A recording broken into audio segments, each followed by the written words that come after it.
para ser reproducido en el mismo paño, como exemplaire, como se llamaban entonces, y las señoras jóvenes trabajaban diligentemente como prueba de su competencia en las artes del cutwork.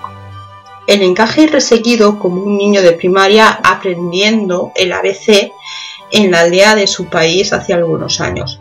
Las madres orgullosas hicieron que estos chapeaux de sus hijos fueran embarcados y esmaltados.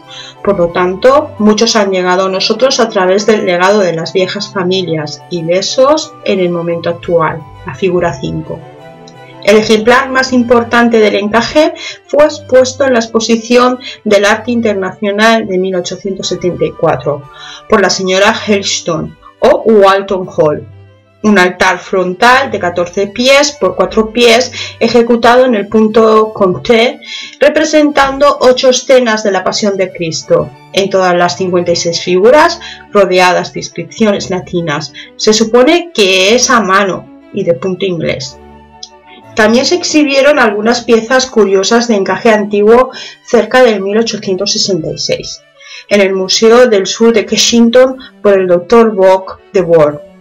Entre otros, 2 ejemplares de seda de color bond, Burdeos. Entre otros, 2 especímenes de la red de seda coloreada, el que adornaba con pequeños escudos bordados y cruces, figura 6. El otro con el patrón budista medieval, la figura 7.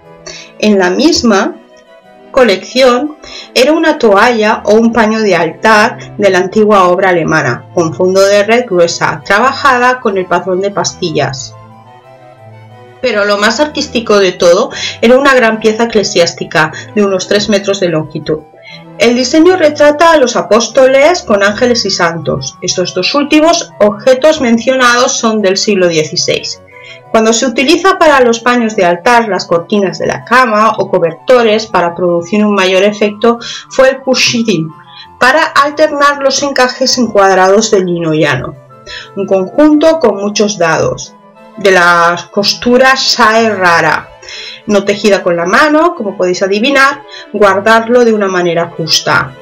Solía decirse en la balada de Herdy Knut. Este trabajo era de gran deleite de las damas provinciales en Francia. Dodot, en su poema, habla del guante, aludiendo a esta ocupación, dice: una mujer con guante trabajaba en el tapiz.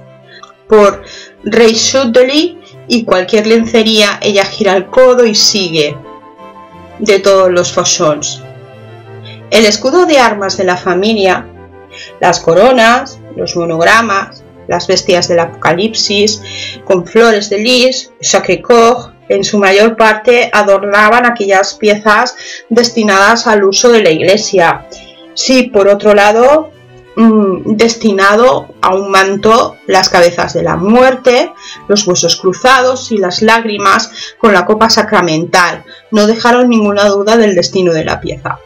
A finales de 1850, un espléndido manto de trabajo de corte todavía cubría los coffins de los pescadores al nacer en procesión por las calles de Dieppe. Se dice que ha sido una ofrenda de exvotos trabajados a mano de alguna señora salvada en Chiswick y presentada como un memorial de su gratitud.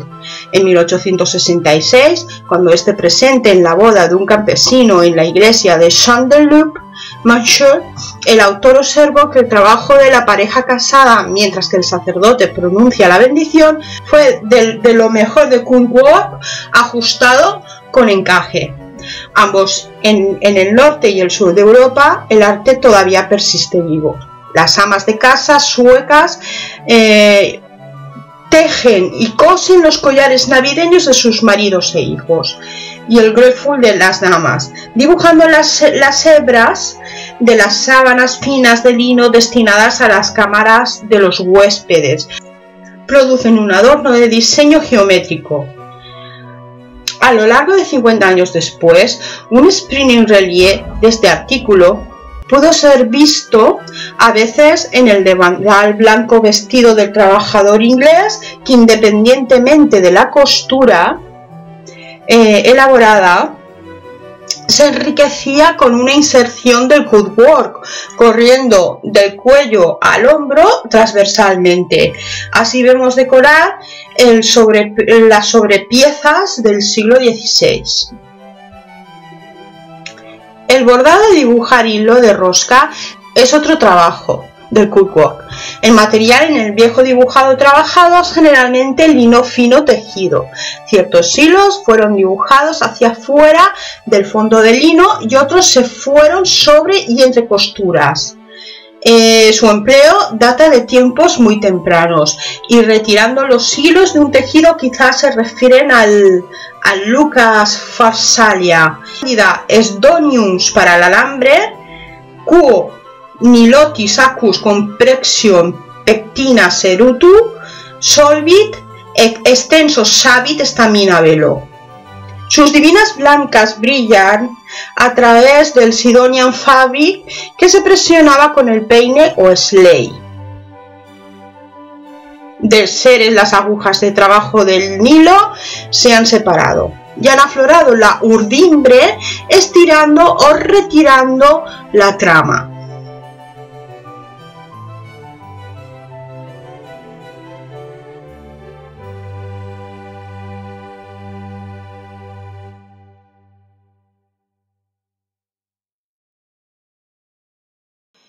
Capítulo 3. El encaje.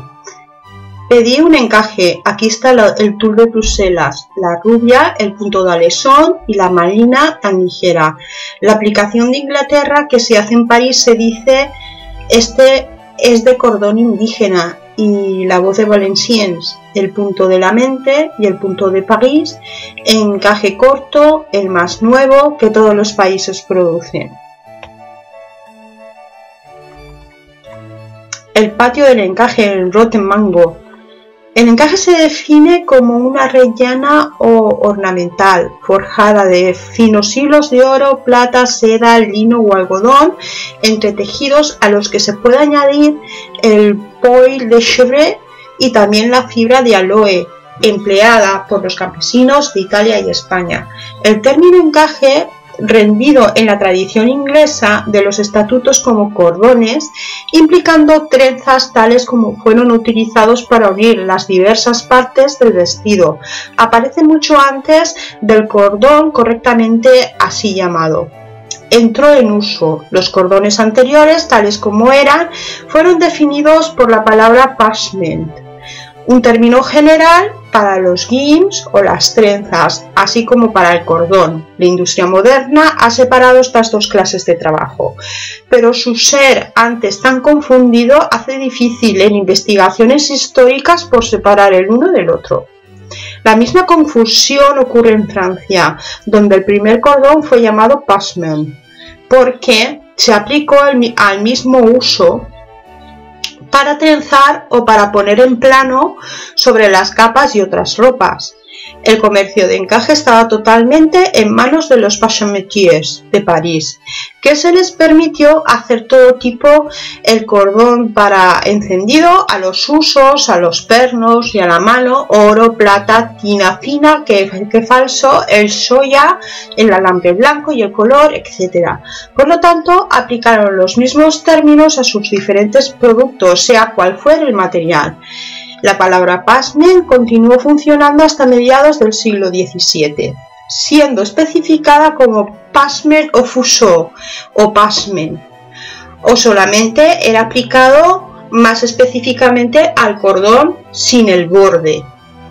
El término dentelle está también en fecha moderna. Ni se encontrará en los diccionarios franceses anteriores. No era todavía la manera que se usaba el parchment, que se haría con un borde dentado, que la expresión de parchment dentelle aparece por primera vez. En las cuentas de Enrique II de Francia y su reina tenemos frecuentes avisos del pasado de Georges Dentelle de ambos costos. Parchment de Soya, encarnado dentelle d'un cost, etc. Pero no se menciona la palabra dentelle. Sin embargo, ocurre en un inventario de una fecha anterior, la de Margarita de Francia, hermana de Francisco I, quien en 1545 pagó la suma de 6 libras para un aliso de 60 fina de dentel de florón para el metro de collares. Después de un lapso de 20 años y más, entre los artículos amueblados a María Estuardo en 1567 es un cordón pequeño, y esta es la única mención de la palabra en todas sus cuentas. Encontramos como entradas en las cuentas de la primera reina de Enrique IV, el pasment dentel se subsidió gradualmente en el encaje moderno. Está en un libro del patrón publicado en Montpellier en 1598. Primero encontramos los diseños de flores de encaje. Contiene 20 patrones de todos los tamaños, azul pequeño, en las figuras 9, 10, 11 y 12, y un medio y grande en la figura 8. La palabra dentel parece ahora un uso más general, pero Becilio en su corona en 1592 tiene una ópera a Masset, encaje de almohada, y Miguelac, primero de la novedad del pasment o fuso, encaje de almohada en la figura 13, para el cual Vinciolo en su edición en 1623 también diseña patrones, las figuras 14 y 15, y el parasol en 1616 da diseños para Merli o Piombini en la figura 16. En el inventario de Henrietta, de María Henrietta, con fecha de 1619, aparece una variedad de cordones, todos calificados bajo el nombre de pasment, y en el de la Maréchale de la Motte en 1627 encontramos el término aplicado a cada descripción del encaje. El artículo 4 pares de puños grandes, de tiras de Venecia, guiones y malinas. El encaje consta de 2 partes. El fondo francés, couleur, a causa de su contenido, la flor o el ornamento, es una calle trabajada de la textura plana de cierre parecido al lino, y también de su ser se suele hacer a menudo de ese material o de muselina.